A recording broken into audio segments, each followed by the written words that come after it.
জানো রুম্পা, এক গবেষণা করে দেখলাম বিবাহিত পুরুষরা বউয়ের ভয়তে আশপাশে ভাবিদের দিকে তাকা।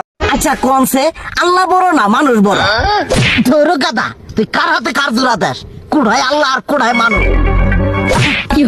যেটা কবার কইছে ওইটা কন। আল্লাহ বড় না মানুষ বড়? আল্লাহই তো বড়। আল্লাহ বড়, তাহলে আল্লাহর কথা না হইনা মানুষের কথা শুনেন কে? তুই কি কইতাছস? কি এর আল্লাহর কথা মানে না মানুষের কথা মানে? হ্যাঁ, কি আর মানুষের কথা শুনেন তাই না? আমনে যে ওই দিনকে ডায়াবেটিসের রোগ নিয়ে যে হাসপাতালে গেলেন, ডাক্তার আপনার কত কিছু খাবার না করলো, সব কিছু না খাই এখন চলতেছেন।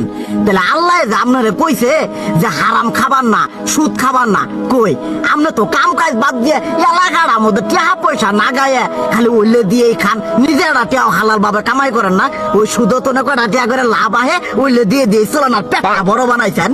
শুনেন একটা কথা কই, হারামের কোনোদিন আরাম নাই, হালাল পথে রুজি রোজগার